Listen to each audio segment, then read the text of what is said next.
Maayong hapon, Negros. Ini ang Digicast Negros X. Ang nagapanguna nga napulo ka mga balita sa isla sa Negros ang amo ni kadulong sa inyo. Update niyo kami via Facebook, YouTube, kag sa KK Channel 11. Kag sumubati niyo kami live sa FM station nga 91.1 FMR Bacolod. Kag yari na ang top 10 nga mga balita sa Negros subong adlaw.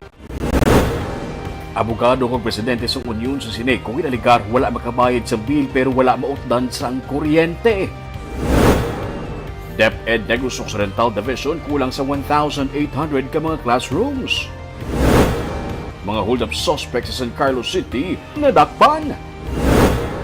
Bacolod Home Foundation nagpangayos ang pasaylo kay wala maibitar ang media sa launching kag sponsors night. Kag sa good vibes si Garong ug Civet Cat na rescue sa mga pumuluyo. Tinatanan sa Digicast Negros 10. Sa number 10,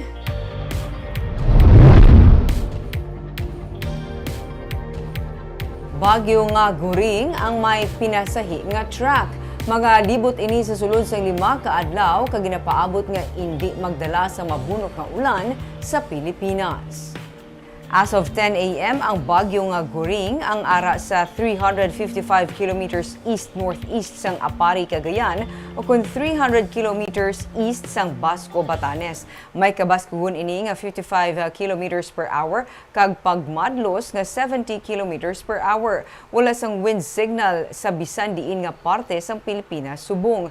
Ginapaabot nga gamay ang tsansa nga magbubo ang madamol nga ulan sa Pilipinas sa masulod nga 3 ka adlaw. Pero kung mag-idog ang bagyo, mahimo ini magadala sa pag-ulan sa portions ng Cagayan Valley. Ang southwest monsoon ang mahimo magpabaskog sang bagyo nga guring sa Domingo o kung Lunes nga adlaw nga mahimo magresulta sa pag-ulan sa western portions ng Central kag Southern Luzon. Sa sulod sang 5 ka adlaw magalibot ang lakat sang bagyo kag mahimo sa Lunes o kung Martes magapasaka na ini.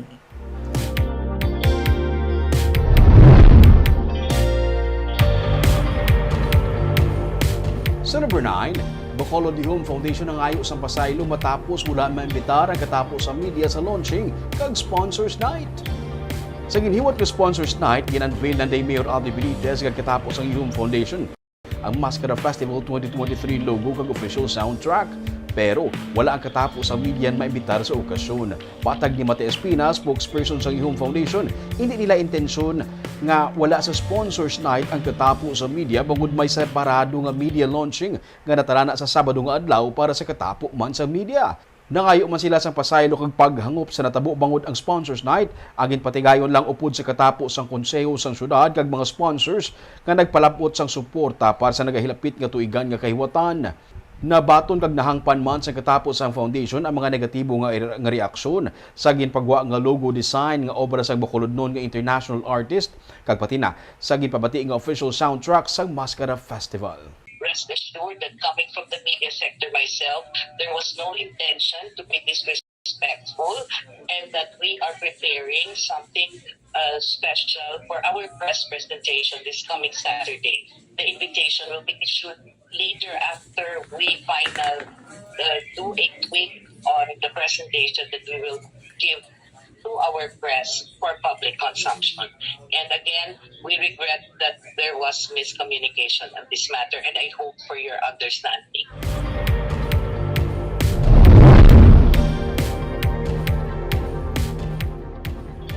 Sa number 8, mga furniture nga makumpiskar sa Dalan Lopezana sa Bacolod City ang iga-baligya kung hindi magawad sang tag-iya. Kung basehan ang City Ordinance 1009, sara ma-confiscate sa katapos ng City Legal Office Enforcement Team ang mga furniture nga nagasablag sa Dalan Lopezina. Suno kay City Legal Officer Attorney Romeo Carlos Ting Jr., mapilitan sila nga ipatuman ang confiscation sa clearing operation nga ipatuman sa masunod nga semana, bangod malawig naman nga masami gina-display sa mga furniture shops ang ilang mga produkto sa kilid sang dalan.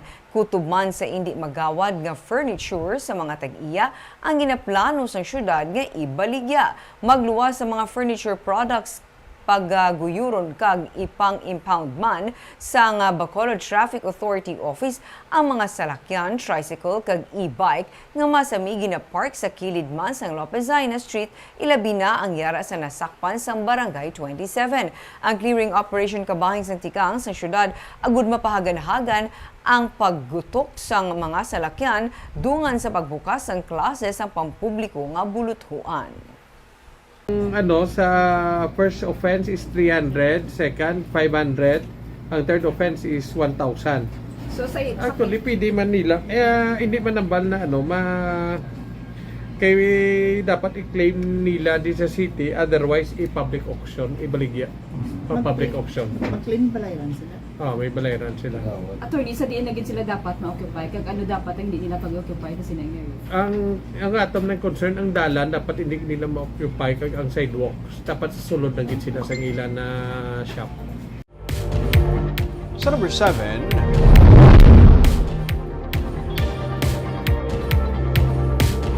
mga smuggled nga mga sigarilyo nga nagabalor sa 200,000 pesos nakuha sa checkpoint sa San Carlos City.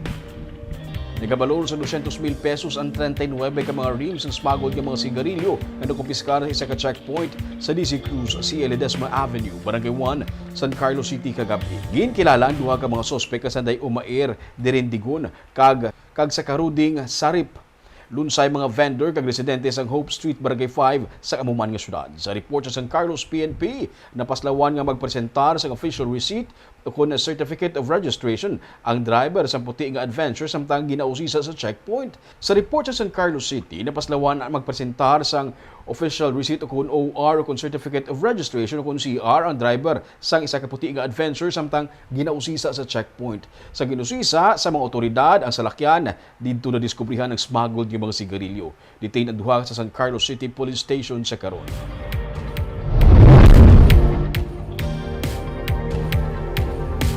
Sa number 6, 34 ka mga PDL sa Talisay City Jail ang ginpaidalom sa random drug test. Nagpatigay sang random drug testing ang Philippine Drug Enforcement Agency Negros Occidental Provincial Office para sa 34 ka mga persons deprived of liberty sa Talisay City Jail sa Martes. Sunod kay PIDEA Provincial Officer nga si Intelligence Agent 5 Cornelio Espartero Jr. kadungan sa Greyhound Operation sa tagsa ka mga dormitory, ginpaidalo man sa random drug testing ang isa ka jail personnel, 27 ka mga male PDL, kag 7 man ka mga female PDL. Lunsay negatibo ang resulta sa drug test kag wala sang illegal nga droga nga nakita sa search and seizure operation. Ang drug testing ang kabahin sa mga aktibidad sang PIDEA para sa drug-free jail facility.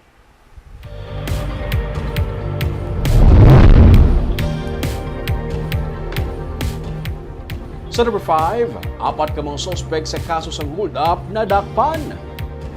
Nadakpan ang 4 ka mga sospek sa nagluntad nga robbery hold-up sa San Juan Bonifacio, Barangay 5, San Carlos City kahapon.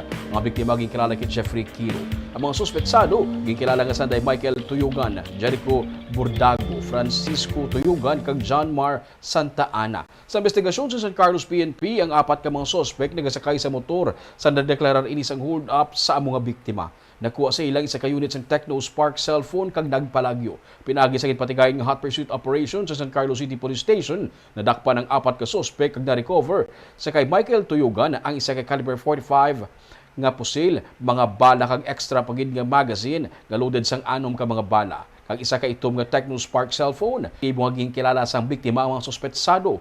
Yara na sa kustodiya sa San Carlos City Police Station ang 4 ka sospek kag pasakaan sang kaso nga robbery hold-up.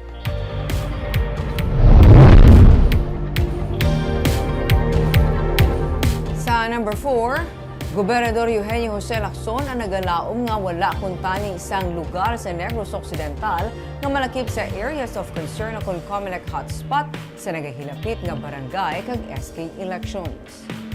Sa Lunes na magasugod ang filing sa certificates of candidacy. Sunog kay Provincial Election Supervisor Attorney Ian Lee Ananoria, tubtub nga matapos ang pag-file sa COC kag mapato ng mga personalidad sa mga magapapili hindi mahibaluan kung bala may areas of concern nga makabig sa probinsya. Nagalaom si Governor Lacson nga mangin matawhay ang pinili ay. Damlag pa sa ginpatigay nga pagpanagtag sang tseke para sa mga barangay, nag-congratulate na si Lacson sa mga magagraduate nga punong barangay. Pahanumdum niya sa mga magapapili sa barangay kag sangguniang kabataan elections nga kuntani hindi nila pagkalipatan nga ang tuyo sang ilang nga pagpapili amo nga magpangalagad sa komunidad.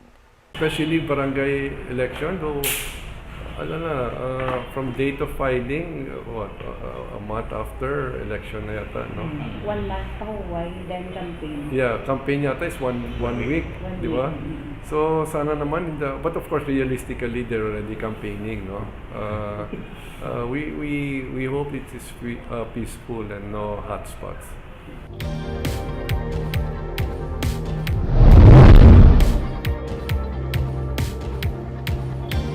Sa number 3, nakuntay na o kung wala na matigayon pa nga naglapta ang kukulisap nga nag-apekto sa puno sa mga lubi. Inisunod sa kay Negros Occidental Governor Eugenio C. Lacson sa nigman sa update na ginhatag sa iya. Ginpatigayon ang tuling sa mga apektado nga lubi kag tigaylo, sunugon ang dahon, ginpainitan na lamang ini para mapatay ang kukulisap. May 5,000 ka mga puno sa lubi nga na-verify apektado sa kukulisap sa Murcia, Bago, Lacarlota City kag La Castellana. Wala na sa iban pa nga LGU nga nag-report nga apektuhan man o kung naapektuhan man sa kukulisap. Nagpagawa sang 200,000 pesos ang probinsya bilang bulig sa pagtap na sang kukulisap nga ginapamunuan sa Philippine Coconut Authority. It's already contained, so that's a positive sign. There are only certain trees that are so high, medyo no volunteers, no, because of the height. Sabi ko, of course, no, safety first, but there are other ways also to address that. Pero contained naman yun. Yeah, it's still there, no, but it's not like when it started na talagang like I was telling them, you know, we were attacked. Right now we're doing counter-attack, headed to victory. No? That's how I described it to them. Sa number 2,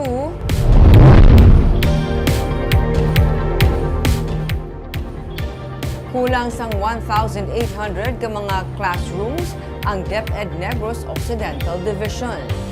Inisunod kay Ian Arnold Arnaiz, ang spokesperson sa Negros Occidental DepEd Division. Sa latest nga quick count sa DepEd, may 234,000 ka mga na-enroll nga estudyante humalin elementary tubtub sa secondary level sa idalom sang among division. Sunod kay Arnaiz, tubtub pa man Agosto 26 ang enrollment antes magbukas ang klase sa Agosto 29. Dugang pa niya sa kinaandan, hindi malikawan ang mga late man nga nagapa-enroll. Sang 2022 to 2023 nga school year, masobra sa 300,000 ang na-enroll nga mga estudyante. Tubtub nga mapatod ang kadamuon sa mga nagpa-enroll. Amo pa kag mahiba kung ano gid ang kadamuon sang kakulang sa classrooms. Pero bisan pa suno kay Arnaiz, humalin pa man sadto ang kasubong nga mga pagpanghangkat ang masolusyonan. Nakabulig man ang brigada eskwela labi na sa mga repairs. May kakulang man sa mga manunudlo kag sa karon padayon ang hiring. Ang tanan nga mga banwa kag syudad sang Talisay ang sa idalom sang Negros Occidental DepEd Division. May mga ara kita nga schools nga kulang gid sa classrooms, may ara man kita schools nga sobra man yang ila classrooms. Ang sa mga kulang nga mga classrooms, ang iban nga mga non-classrooms nga for example the home economics nga mga kwarto or even the library, these are gina make use ani as a classroom. Kung kisagani as the office of the principal nga medyo malapad-lapad, gina-usar niya lang as classroom kay para lang makapadugang kita. May arat naman inventory for that. Kag I'm quite sure the central office will also mobilize kay para madugangan ang mga classrooms nato. Kag sa numero 1 sa mga balita subong adlaw.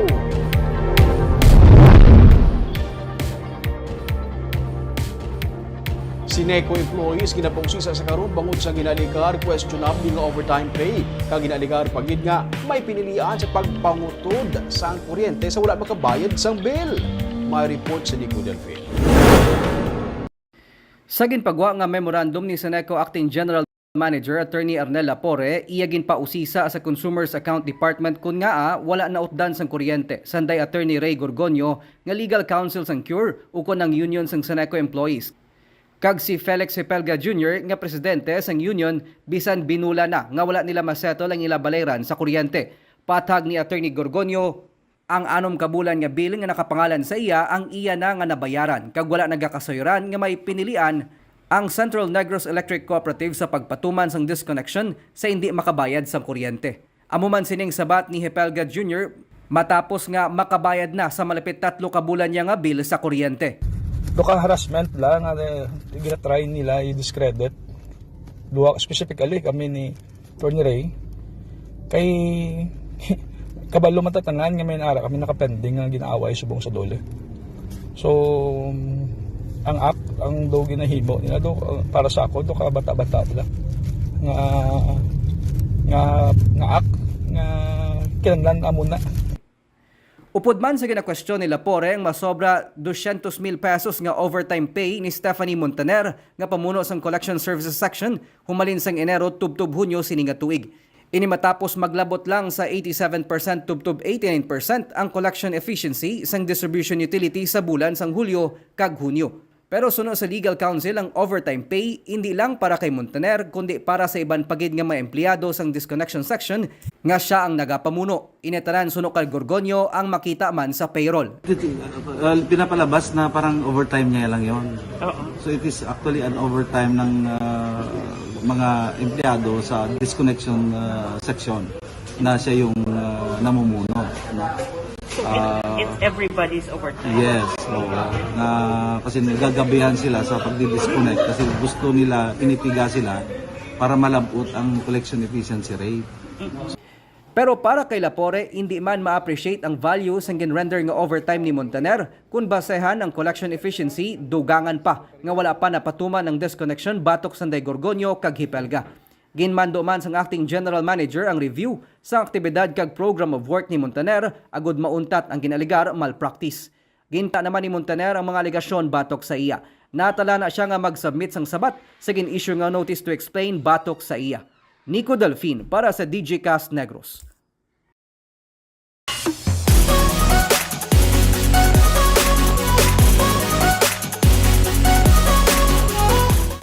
Sa Good Vibes, isa ka civet cat o kung singgarong ang na-rescue sa mga residente sa Victoria City.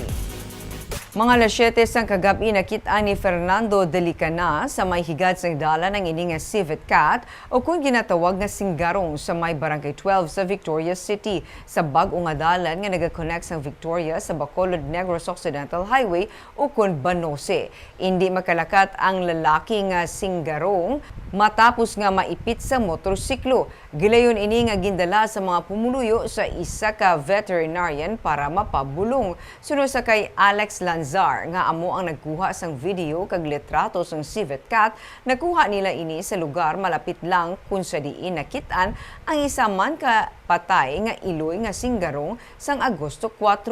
Ang napatay nga singgarong sadto ang may ginapatiti pa kag napatay matapos nga mabungguan sang salakyan. Ang civet cat ang rare kag endemic species sa Pilipinas. Nagapamuhi nini sang liso sang kape nga amo ang ginakabig nga mahal nga sahi sang kape, gani ini ang ginakabig nga high value animal. May importante ini nga role sa ecosystem kag ini amo ang pagpropagate sang liso nga ginapagwa niya matapos niya kanon. Ang ini nga proseso ang dako nga bulig sa pagpatubo sa mga tanom kag fruit trees sa forest o kun kagulangan. Sini nga hapon ginsiling ni Dr. Froilan Hontilia nga amo ang veterinarian nga nagtatap sa civet cat, wala ini makasurvive kag mahimo may internal damage ini kay wala man sang may nakita nga pilas sagwa sang iya nga lawas. Siguro Barb sa mga motorista tada magkuhan ka gito very mabantay ka gid. Pero bigay ba siguro kayo magtabok doon nga siguro kaluoy sa ila na lugar eh. Gani kag basi bala kanami man nga rescue siya mino pero basi bala too late man no ang pagkasapo bala sa iya na amo na mawala siya na nga. Basi bandamo pa na Barb kiduwa na sila nakita ng area. Kagabi ito mga balita sa Negros Subungan Lao. Kay man sa panahon karon importante nga may ihibalo ka sa nagkatabo sa imo nga palibot. Kung dapat balansa kag eksakto ang mga impormasyon. Padayon kami nga magapangalagad sa Negrosanon. Ako si Barbara Mijares. Tugtog sa buwas, ako naman si Romeo Subaldo, mayong hapon.